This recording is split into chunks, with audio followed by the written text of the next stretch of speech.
The Adventure of the Musgrave Ritual by Sir Arthur Conan Doyle. An anomaly which often struck me in the character of my friend Sherlock Holmes was that, although in his methods of thought he was the neatest and most methodical of mankind, and although also he affected a certain quiet primness of dress, he was none the less in his personal habits one of the most untidy men that ever drove a fellow-lodger to distraction. Not that I am in the least conventional in that respect myself. The rough-and-tumble work in Afghanistan, coming on the top of natural bohemianism of disposition, has made me rather more lax than befits a medical man. But with me there is a limit, and when I find a man who keeps his cigars in the coal-scuttle, his tobacco in the toe-end of a Persian slipper, and his unanswered correspondence transfixed by a jackknife into the very centre of his wooden mantelpiece, then I begin to give myself virtuous airs. I have always held, too, that pistol practice should be distinctly an open-air pastime, and when Holmes, in one of his queer humours, would sit in an arm-chair with his hair-trigger and 100 Boxer cartridges, and proceed to adorn the opposite wall with a patriotic V.R. done in bullet-pox, I felt strongly that neither the atmosphere nor the appearance of our room was improved by it. Our chambers were always full of chemicals and of criminal relics which had a way of wandering into unlikely positions, and of turning up in the butter-dish or in even less desirable places. But his papers were my great crux. He had a horror of destroying documents, especially those which were connected with his past cases, and yet it was only once in every year or two that he would muster energy to docket and arrange them. For, as I have mentioned somewhere in these incoherent memoirs, the outbursts of passionate energy when he performed the remarkable feats with which his name is associated were followed by reactions of lethargy, during which he would lie about with his violin and his books, hardly moving save from the sofa to the table. Thus, month after month, his papers accumulated until every corner of the room was stacked with bundles of manuscript, which were on no account to be burned, and which could not be put away save by their owner. One winter's night, as we sat together by the fire, I ventured to suggest to him that, as he had finished pasting extracts into his commonplace book, he might employ the next 2 hours in making our room a little more habitable. He could not deny the justice of my request, so with a rather rueful face he went off to his bedroom, from which he returned presently pulling a large tin box behind him. This he placed in the middle of the floor, and, squatting down upon a stool in front of it, he threw back the lid. I could see that it was already a third full of bundles of paper tied up with red tape into separate packages. "There are cases enough here, Watson," said he, looking at me with mischievous eyes. "I think that if you knew all that I had in this box, you would ask me to pull some out instead of putting others in." "These are the records of your early work, then?" I asked. "I have often wished that I had notes of those cases." "Yes, my boy, these were all done prematurely before my biographer had come to glorify me." He lifted bundle after bundle in a tender, caressing sort of way. "They are not all successes, Watson," said he, "but there are some pretty little problems among them. Here's the record of the Tarleton murders, and the case of Vanbury, the wine merchant, and the adventure of the old Russian woman, and the singular affair of the aluminium crutch, as well as a full account of Ricoletti of the club foot and his abominable wife. And here, now this really is something a little recherché." He dived his arm down to the bottom of the chest and brought up a small wooden box with a sliding lid such as children's toys are kept in. From within he produced a crumpled piece of paper, an old-fashioned brass key, a peg of wood with a ball of string attached to it, and 3 rusty old discs of metal. "Well, my boy, what do you make of this lot?" he asked, smiling at my expression. "It is a curious collection." "Very curious, and the story that hangs round it will strike you as being more curious still." "These relics have a history, then?" "So much so that they are history." What do you mean by that?" Sherlock Holmes picked them up one by one and laid them along the edge of the table. Then he reseated himself in his chair and looked them over with a gleam of satisfaction in his eyes. "These," said he, "are all that I have left to remind me of the adventure of the Musgrave Ritual." I had heard him mention the case more than once, though I had never been able to gather the details. "I should be so glad," said I, "if you would give me an account of it." "And leave the letter as it is?" he cried mischievously. "Your tidiness won't bear much strain after all, Watson, but I should be glad that you should add this case to your annals, for there are points in it which make it quite unique in the criminal records of this, or I believe of any other, country. A collection of my trifling achievements would certainly be incomplete which contained no account of this very singular business. You may remember how the affair of the Gloria Scott, and my conversation with the unhappy man whose fate I told you of, first turned my attention in the direction of the profession which has become my life's work. You see me now when my name has become known far and wide, and when I am generally recognised both by the public and by the official force as being a final court of appeal in doubtful cases. Even when you knew me first, at the time of the fair which you have commemorated, A Study in Scarlet, I had already established a considerable, though not a very lucrative, connection. You can hardly realise, then, how difficult I found it at first, and how long I had to wait before I succeeded in making any headway.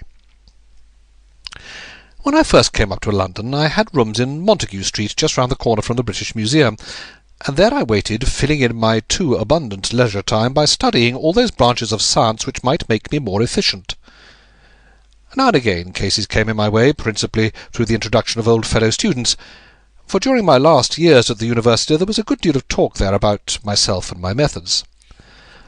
The third of these cases was that of the Musgrave ritual, and it is to the interest which was aroused by that singular chain of events and the large issues which proved to be at stake that I trace my first stride towards the position which I now hold. Reginald Musgrave had been in the same college as myself, and I had some slight acquaintance with him. He was not generally popular among the undergraduates, though it always seemed to me that that which was set down as pride was really an attempt to cover extreme natural diffidence. In appearance he was a man of an exceedingly aristocratic type, thin, high-nosed, and large-eyed, with languid and yet courtly manners.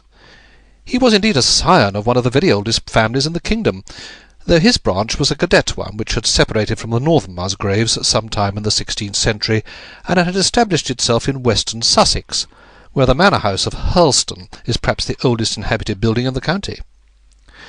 Something of his birthplace seemed to cling to the man, and I never looked at his pale, keen face or the poise of his head without associating him with grey archways and mullioned windows, and all the venerable wreckage of a feudal keep. Once or twice we drifted into talk, and I can remember that more than once he expressed a keen interest in my methods of observation and inference. For 4 years I had seen nothing of him, until one morning he walked into my room in Montague Street. He changed little, was dressed like a young man of fashion — he was always a bit of a dandy — and preserved the same quiet, suave manner which had formerly distinguished him. "How has all gone with you, Musgrave?" I asked, after we had cordially shaken hands. "You probably heard of my poor father's death," said he. "He was carried off about 2 years ago. Since then I have, of course, had the Hurlstone estate to manage, and as I am member for my district as well, my life has been a busy one.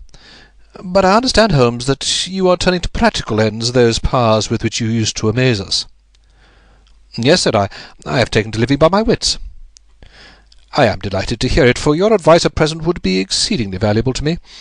We've had some very strange doings at Hurlstone, and the police have been able to throw no light upon the matter. It is really the most extraordinary and inexplicable business." You can imagine with what eagerness I listened to him, Watson, for the very chance for which I had been panting during those months of inaction seemed to have come within my reach. In my inmost heart I believed that I could succeed where others failed, and now I had the opportunity to test myself. "Pray let me have the details," I cried. Reginald Musgrave sat down opposite to me and lit the cigarette which I had pushed towards him. "You must know," said he, "that though I am a bachelor, I have to keep up a considerable staff of servants at Hurlstone, for it is a rambling old place, and takes a good deal of looking after. I preserve, too, and in the pheasant months I usually have a house party, so that it would not do to be short-handed. Altogether there are 8 maids, the cook, the butler, 2 footmen, and a boy. The garden and the stables, of course, have a separate staff. These servants, the one who has been longest in our service was Brunton, the butler. He was a young schoolmaster out of place when he was first taken up by my father, but he was a man of great energy and character, and he soon became quite invaluable in the household. He was a well-grown, handsome man with a splendid forehead, and though he has been with us for 20 years, he cannot be more than 40 now. With his personal advantages and his extraordinary gifts, he can speak several languages and play nearly every musical instrument. It is wonderful that he should have been satisfied so long in such a position, but I suppose that he was comfortable and lacked energy to make any change. The butler of Hurlstone is always a thing that is remembered by all who visit us. But this Paragon had one fault. He is a bit of a Don Juan, and you can imagine that for a man like him it is not a very difficult part to play in a quiet country district. When he was married it was all right, but since he has been a widower we have had no end of trouble with him. A few months ago we were in hopes that he was about to settle down again, for he became engaged to Rachel Howells, our second housemaid. But he has thrown her over since then, and taken up with Janet Tregellis, the daughter of the head gamekeeper. Rachel, who is a very good girl, but of an excitable Welsh temperament, had a sharp touch of brain fever, and goes about the house now, or did until yesterday, like a black-eyed shadow of her former self. That was our first drama at Hurlstone, but a second one came to drive it from our minds, and it was prefaced by the disgrace and dismissal of butler Brunton. This is how it came about. I have said that the man was intelligent, and this very intelligence has caused his ruin, for it seems to have led to an insatiable curiosity about things which did not in the least concern him. I had no idea of the lengths to which this would carry him, until the merest accident opened my eyes to it. I have said that the house is a rambling one. One day last week, on Thursday night to be more exact, I found that I could not sleep, having foolishly taken a cup of strong café noir after my dinner.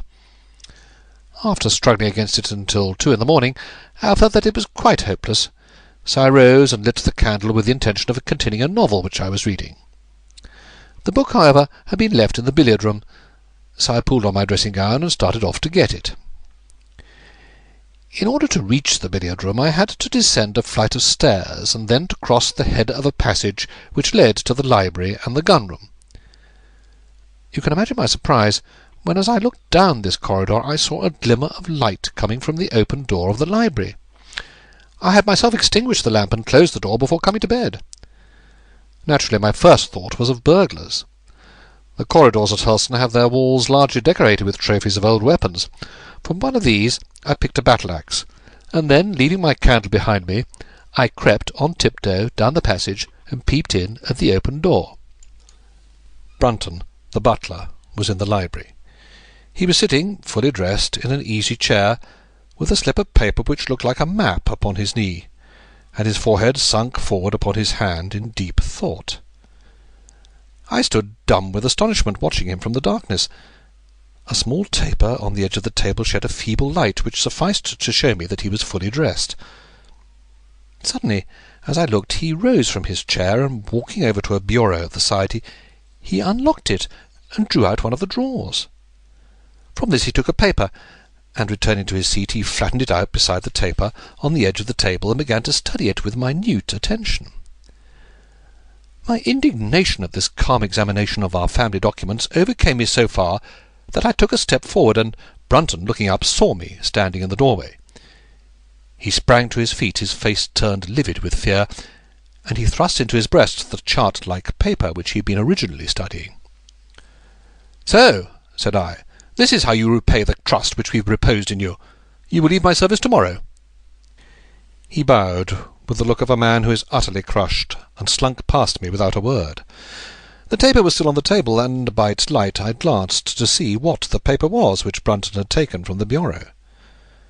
To my surprise it was nothing of any importance at all, but simply a copy of the questions and answers in the singular old observance called the Musgrave ritual. It is a sort of ceremony peculiar to our family, which each Musgrave for centuries past has gone through on his coming of age, a thing of private interest and perhaps of some little importance to the archaeologist, like our own blazonings and charges, but of no practical use whatsoever. "We had better come back to the paper afterwards," said I. "If you think it really necessary," he answered, with some hesitation. To continue my statement, however, I relocked the bureau, using the key which Brunton had left, and had turned to go when I was surprised to find that the butler had returned and was standing before me. "Mr. Musgrave, sir," he cried in a voice which was hoarse with emotion, I can't bear disgrace, sir. I've always been proud about my station in life, and disgrace would kill me. My blood would be on your head, sir. It will indeed, if you drive me to despair. If you cannot keep me after what has passed, then, for God's sake, let me give you notice, and leave in a month, as of my own free will. I would stand that, Mr. Musgrave, but not to be cast out before all the folk that I know so well." "You don't deserve much consideration, Brunton," I answered. "Your conduct has been most infamous. However, as you have been a long time in the family, I have no wish to bring public disgrace upon you. A month, however, is too long. Take yourself away in a week, and give what reason you like for going." "Only a week, sir," he cried in a despairing voice. A fortnight, say at least a fortnight." "A week," I repeated, "and you may consider yourself to have been very leniently dealt with." He crept away, his face sunk upon his breast like a broken man, while I put out the light and returned to my room. For 2 days after this, Brunton was most assiduous in his attention to his duties. I made no allusion to what had passed, and waited with some curiosity to see how he would cover his disgrace. On the third morning, however, he did not appear, as was his custom after breakfast, to receive my instructions for the day. As I left the dining-room, I happened to meet Rachel Howells, the maid. I have told you that she had only recently recovered from an illness, and was looking so wretchedly pale and wan that I remonstrated with her for being at work. "You should be in bed," I said. "Come back to your duties when you are stronger." She looked at me with so strange an expression that I began to suspect that her brain was affected. "I'm strong enough, Mr. Musgrave," said she. "We will see what the doctor says," I answered. "You must stop work now, and when you go downstairs just say that I wish to see Brunton." "The butler is gone," said she. "Gone? Gone where?" "He's gone. No one's seen him. He's not in his room." "Oh, yes, he's gone. He's gone." She fell back against the wall with shriek after shriek of laughter, while I, horrified at this sudden hysterical attack, rushed to the bell to summon help. The girl was taken to her room, still screaming and sobbing, while I made inquiries about Brunton. There was no doubt about it that he had disappeared. His bed had not been slept in, he had not been seen by anyone since he had retired to his room the night before, and yet it was difficult to see how he could have left the house, as both windows and doors were found to be fastened in the morning. His clothes, his watch, and even his money were in his room, but the black suit which he usually wore was missing. His slippers, too, were gone, but his boots were left behind. Where, then, could butler Brunton have gone in the night, and what could have become of him now? Of course, we searched the house from cellar to garret, but there was no trace of him. It is, as I have said, a labyrinth of an old house, especially the original wing, which is now practically uninhabited. But we ransacked every room and cellar without discovering the least sign of the missing man. It was incredible to me that he could have gone away leaving all his property behind him, and yet where could he be? I called in the local police, but without success. Rain had fallen on the night before, and we examined the lawn and the path all round the house, but in vain. Matters were in this state when a new development quite drew our attention away from the original mystery. For 2 days Rachel Howells had been so ill, sometimes delirious, sometimes hysterical, that a nurse had been employed to sit up with her at night.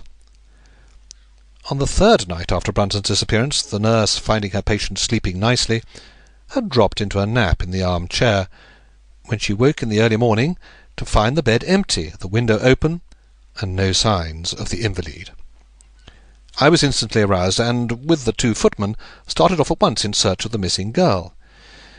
It was not difficult to tell the direction which she had taken, for, starting from under her window, we could follow her footmarks easily across the lawn to the edge of the mere, where they vanished, close to the gravel path which leads out of the grounds. The lake there is 8 feet deep, and you can imagine our feelings when we saw that the trail of the poor demented girl came to an end at the edge of it. Of course, we had the drags at once and set to work to recover the remains, but no trace of her body could be found. On the other hand, we brought to the surface an object of a most unexpected kind. It was a linen bag, which contained within it a mass of old, rusted and discoloured metal, and several dull-coloured pieces of pebble or glass. This strange find was all that we could get from the Mere, and although we made every possible search and inquiry yesterday, we know nothing of the fate either of Rachel Howells or of Richard Brunton. The county police are at their wits' end, and have come to you as a last resource.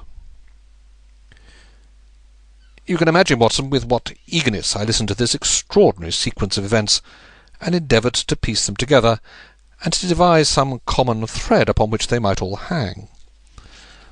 The butler was gone. The maid was gone. The maid had loved the butler, but had afterwards had cause to hate him.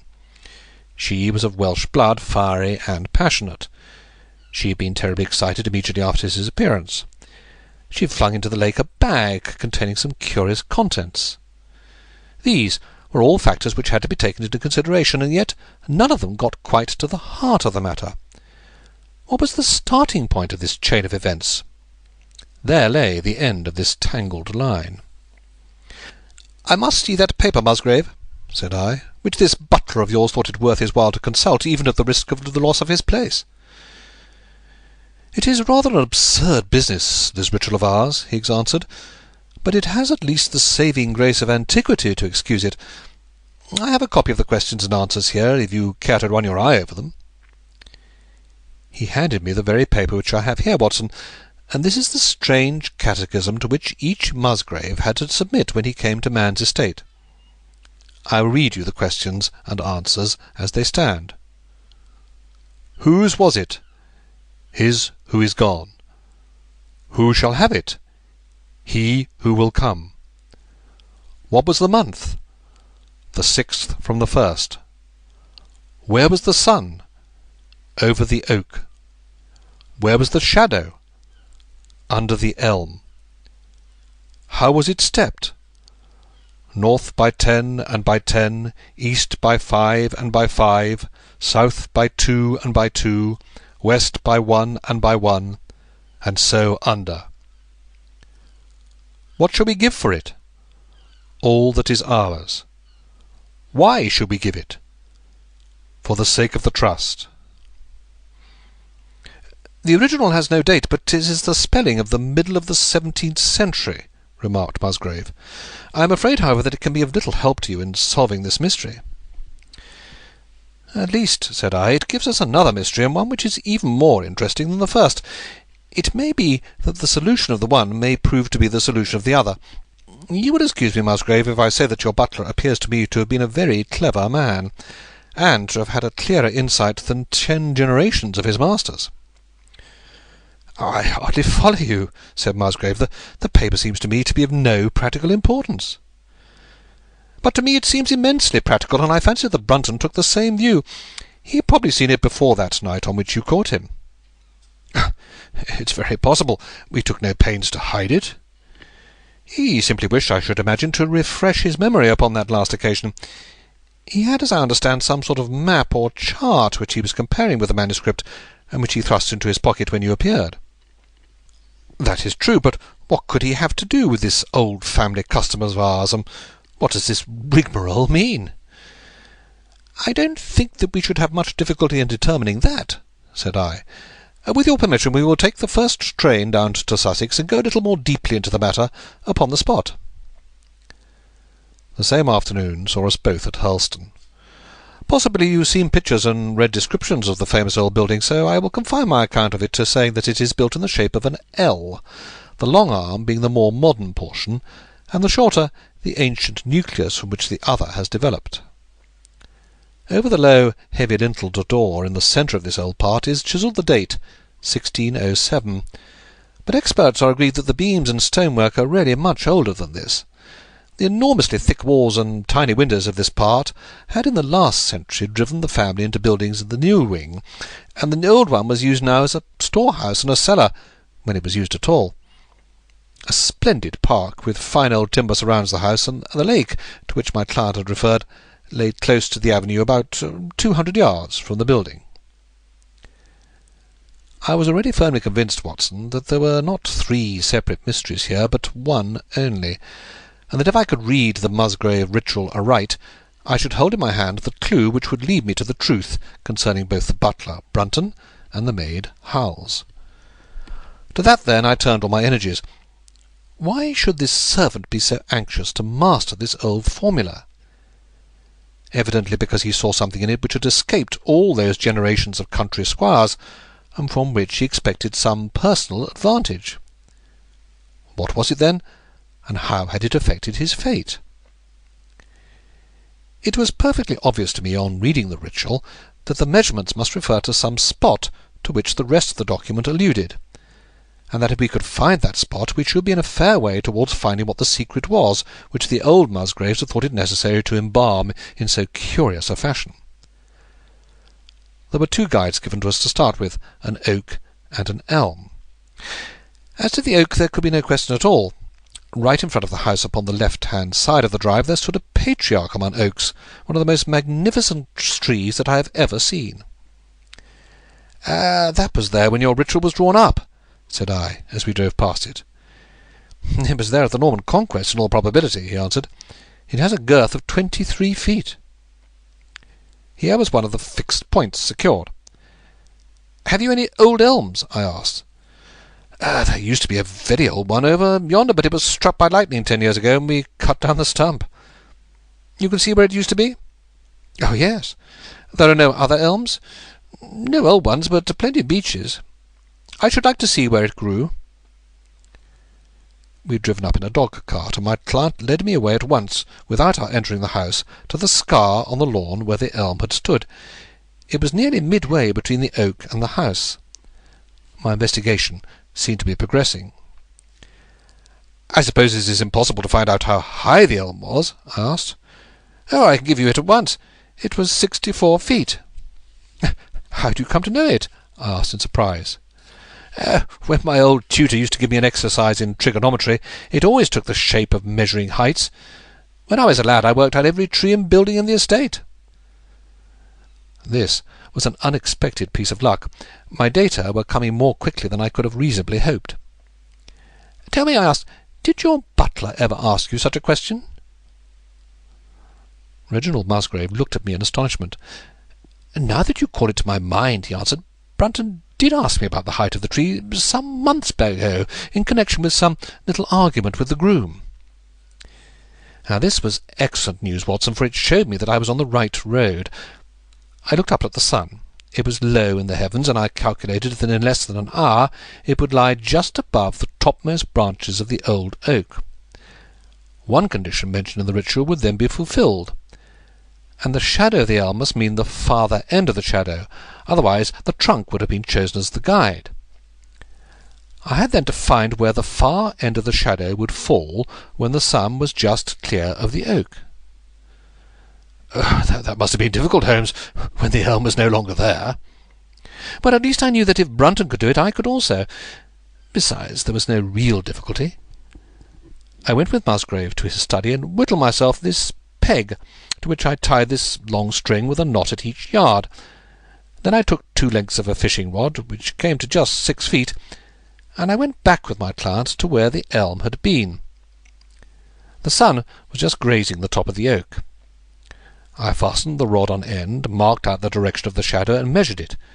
It was 9 feet in length.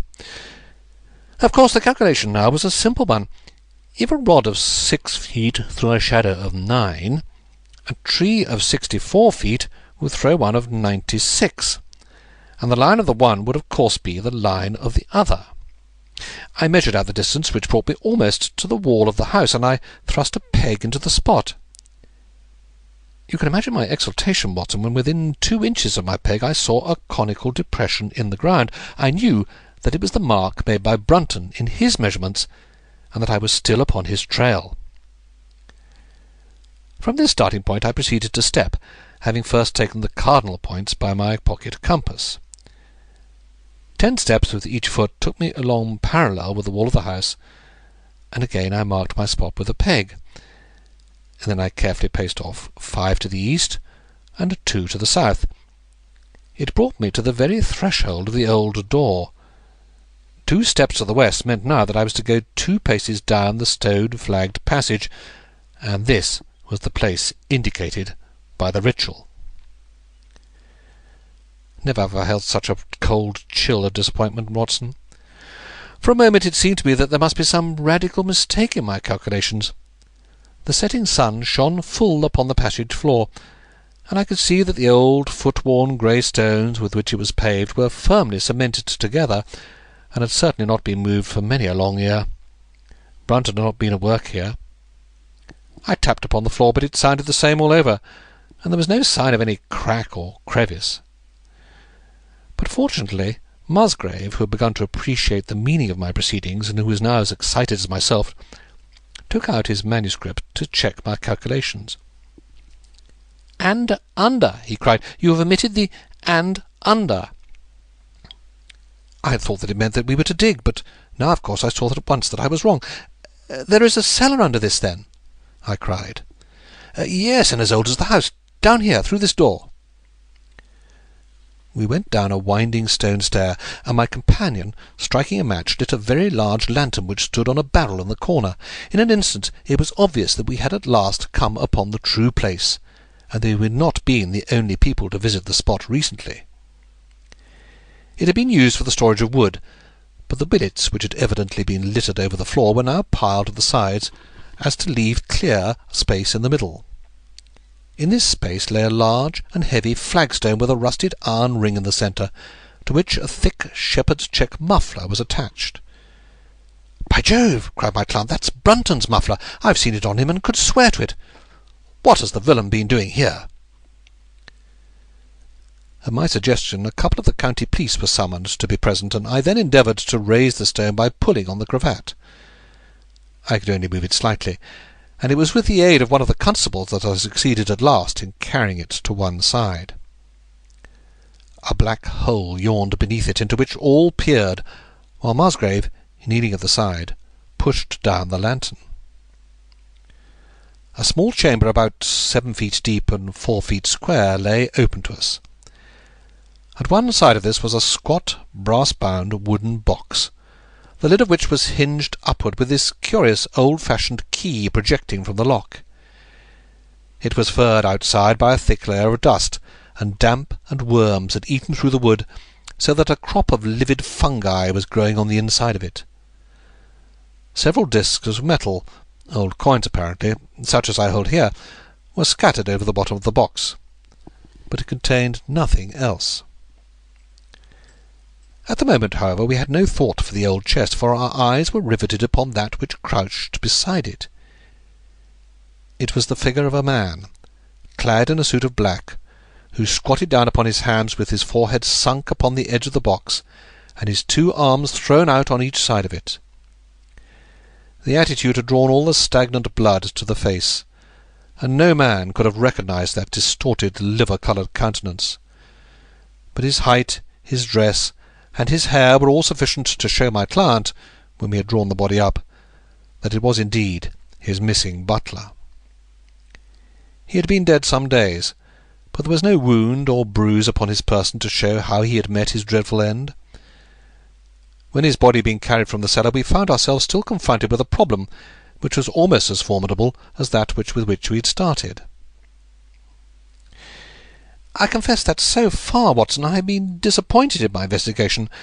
I had reckoned upon solving the matter when once I had found the place referred to in the ritual. But now I was there, and was apparently as far as ever from knowing what it was which the family concealed with such elaborate precautions. It is true that I had thrown a light upon the fate of Brunton, but now I had to ascertain how that fate had come upon him, and what part had been played in the matter by the woman who had disappeared.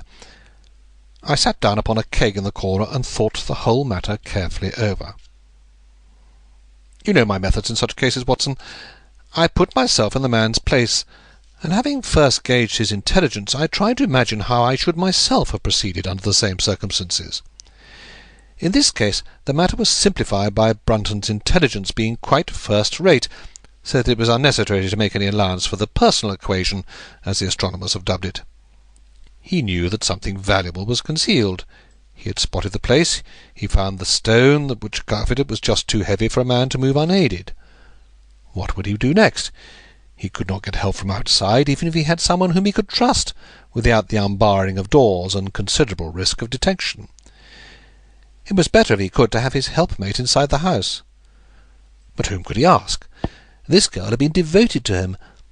A man always finds it hard to realize that he may have finally lost a woman's love, however badly he may have treated her.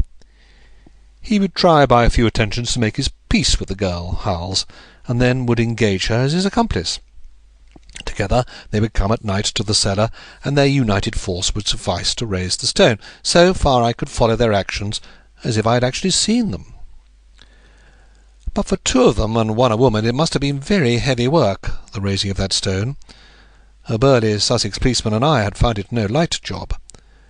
What would they do to assist them? Probably what I would have done myself. I rose and examined carefully the different billets of wood which were scattered round the floor. Almost at once I came upon what I expected. One piece, about 3 feet in length, had a very marked indentation at one end, while several were flattened at the sides, as if they had been compressed by some considerable weight. Evidently, as they had dragged the stone up, they had thrust the chunks of wood into the chink, until at last, when the opening was large enough to crawl through, they would hold it open by a billet placed lengthwise, which might very well become indented at the lower end, since the whole weight of the stone would press it down onto the edge of this other slab. So far I was still on safe ground. And now, how was I to proceed to reconstruct this midnight drama? Clearly only one could fit into the hole, and that one was Brunton. The girl must have waited above.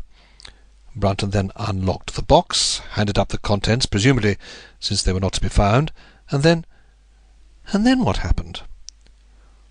What smouldering fire of vengeance had suddenly sprung into flame in this passionate Celtic woman's soul when she saw the man who had wronged her perhaps far more than we suspected, in her power? Was it a chance that the wood had slipped and that the stone had shut Brunton into what had become his sepulchre? Had she only been guilty of silence as to his fate, or had some sudden blow from her hand dashed the support away and sent the slab crashing down into its place? Be that as it might, I seemed to see that woman's figure still clutching at her treasure trove, and flying wildly up the winding stair, with her ears ringing perhaps with the muffled screams from behind her, and with a drumming of frenzied hands against the slab of stone which was choking her faithless lover's life out. Here was the secret of her blanched face, her shaken nerves, her peals of hysterical laughter on the next morning. But what had been in the box? What had she done with that? Of course, it must have been the old metal and pebbles which my client had dragged from the mere. She had thrown them in there at the first opportunity to remove the last trace of her crime. For 20 minutes I sat motionless, thinking the matter out. Musgrave still stood with a very pale face, swinging his lantern and peering down into the hole. "These are coins of Charles I," said he, holding out the few which had been in the box. "You see, we were right in fixing our date for the ritual." "We may find something else of Charles I," I cried, as the probable meaning of the first 2 questions of the ritual broke suddenly upon me. "Let me see the contents of the bag which you fished from the mere." We ascended to his study, and he laid the debris before me. I could understand his regarding it as of small importance when I looked at it, for the metal was almost black, and the stones lustreless and dull. I rubbed one of them on my sleeve, however, and it glowed afterwards like a spark in the dark hollow of my hand. The metalwork was in the form of a double ring, but it had been bent and twisted out of its original shape. "You must bear in mind," said I, "that the royal party made head in England even after the death of the king, and that when they at last fled they probably left many of their most precious possessions buried behind them, with the intention of returning for them in more peaceful times. My ancestor, Sir Ralph Musgrave, was a prominent cavalier, and the right-hand man of Charles II in his wanderings," said my friend. "Ah, indeed," I answered. "Well, now, I think that really should give us the last link that we wanted. I must congratulate you on coming into the possession, though in rather a tragic manner, of a relic which is of great intrinsic value, but of even greater importance as a historical curiosity." "What is it, then?" he gasped in astonishment. "It is nothing less than the ancient crown of the kings of England." "The crown?" "Precisely. Consider what the ritual says. How does it run? 'Whose was it? His who is gone.' That was after the execution of Charles. Then, 'Who shall have it? He who will come.' That was Charles II, whose advent was already foreseen. There can, I think, be no doubt that this battered and shapeless diadem once encircled the brows of the royal Stuarts." "And how came it in the pond?" "That is a question that will take some time to answer." And with that I sketched out to him the whole long chain of surmise and of proof which I had constructed. The twilight had closed in, and the moon was shining brightly in the sky before my narrative was finished.